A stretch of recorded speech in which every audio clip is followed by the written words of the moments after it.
வாழ்க வளமுடன். பேராசை ஆனந்தி அன்பழகன், திருவண்ணாமலை.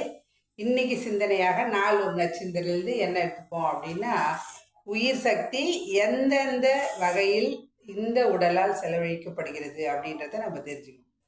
உயிர் தானேங்க, ஒரு நாள் போனால் என்ன பண்ண போகிறோம் அப்படின்னு போகிறோம். உயிர் ஒரு நாள் போதான் போதும், ஆனால் அது ஒரு நாளோட போகிறதில்ல. டெய்லி நம்ம எப்படி எந்த விதத்தில் நம்ம செலவு பண்ணுறோமோ அதை பொறுத்து தான் உடல்லேருந்து உயிர் சக்தி வெளியேறி கொண்டிருக்கிறது. அது பார்த்தீங்க அப்படின்னா சுவாமி 7 விதமாக கொடுத்துருக்காரு. ஃபஸ்ட்டு நம்பர் 1 பார்த்தீங்க அப்படின்னா தேவையால்.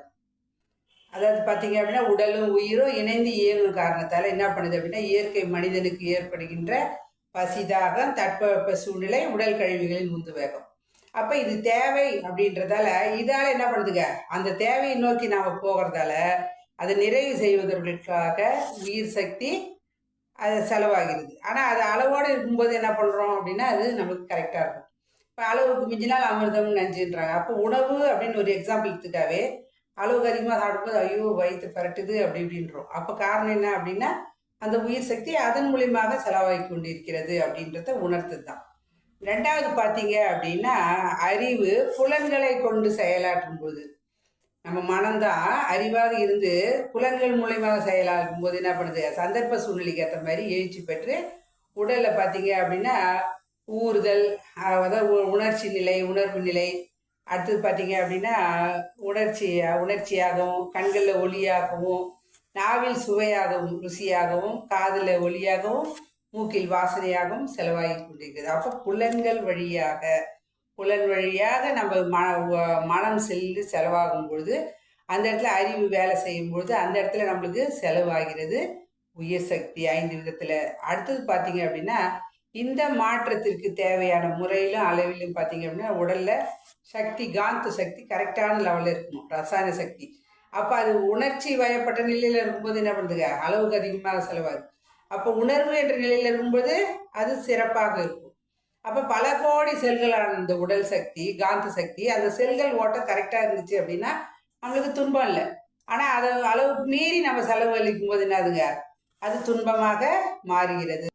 இப்போ நம்ம என்ன சொல்கிறோம், ஐயோ என்னால் தாங்க முடியல மனம் உடலாலையோ அப்படின்னு சொல்ல என்னதுங்க, அங்கேயும் நம்ம உடல் சக்தி தான் செலவாகிறது.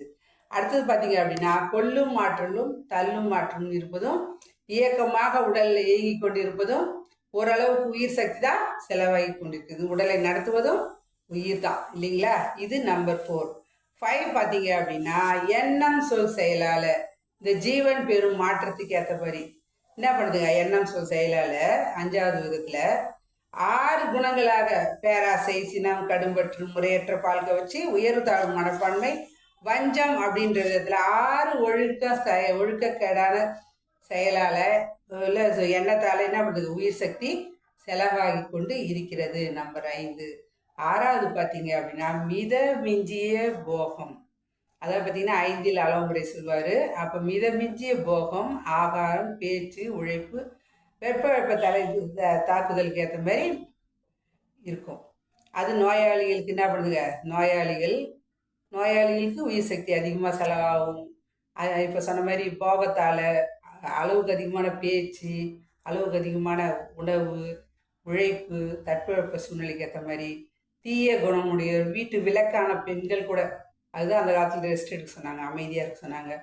அப்போ கற்பொழுக்கம் தவறினாலும் உயிர் சக்தி செலவாகி கொண்டிருக்கிறது. அப்போ நம்ம பாருங்க, உயிர் சக்தி செலவாகுதுன்றது தெரியாமையே பல விதங்களில் நம்ம செலவு செய்து கொண்டு இருக்கிறோம்.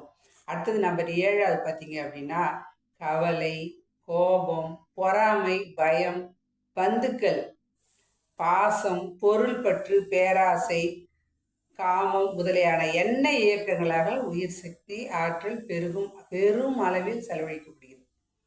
நம்ம கவலை தானே அப்படின்னு நினைக்கிறோம். ஆனால் கவலைக்கு பார்த்தீங்க அப்படின்னா நம்ம உடம்புல இருக்கக்கூடிய ஆற்றலை அளவுக்கு அதிகமாக எடுத்து வாரி அழைச்சிடும். கோபம் அப்படின்னா மற்றவங்க செய்கிற தவறுக்கு நமக்கு நாமே கொடுத்துக்கக்கூடிய தண்டனை கோபம். அப்போ பொறாமை, பொறுக்க முடியாத இயலாமை பொறாமை.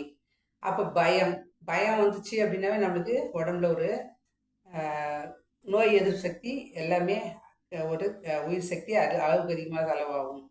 பந்துக்கள் அவங்க செயலை அவங்க செய்கிறாங்க அப்படின்னு நம்ம நினச்சிட்டோம் அப்படின்னா நம்மளுக்கு பாதிப்பு வராது. அதே போல் பாசம், பொருள் பற்று, பேராசை, காமம், இது எல்லா விதத்திலையும் பார்த்தீங்க அப்படின்னா உயிர் சக்தி செலவாகுது என்பதை சுவாமிஜி தெள்ள தெளிவாக நம்மளுக்கு அழகாக விளக்கத்தோட கொடுத்துருக்காரு. அப்போ இந்த 7லையும் பார்த்தீங்க அப்படின்னா ஏதாவது விதத்தில் நம்ம உயிர் சக்தியை செலவு செய்து கொண்டிருக்கிறோம். அந்த 7 விதத்துலையும் நம்ம எது வந்தாலும் நம்ம அறிவோடு செயல்பட்டோம் அப்படின்னா உயிர் சக்தி அந்தந்த வகையில் செலவாகாத காப்பாற்றிட்டு தான் நம்மளுக்கு மனவளக்கலையில் சப்ஜெக்டாக சுவாமிஜி அகத்தாய்வுன்ற பேரில் கொடுத்துருக்காரு. அந்த விதத்தில் நம்ம உயிர் சக்தியை சேமிப்போம், உடலில் பலமும் மனதில் வலுவும் சேர்த்துக்கொண்டு வாழ்க்கையில் எல்லா வகையிலும் அமைதி வெற்றி நிறைவும் பெறுவோம் என்று சொல்லி இந்த அற்புதமான வாய்ப்பை அளித்த இறைநிலைக்கும் குருவர்களுக்கும் இதுகாலம் செய்யும் எடுத்த அனைத்து நல்ல அன்புகளுக்கும் நன்றி. மீண்டும் சந்திப்போம், சிந்திப்போம். வாழ்க வளமுடன்.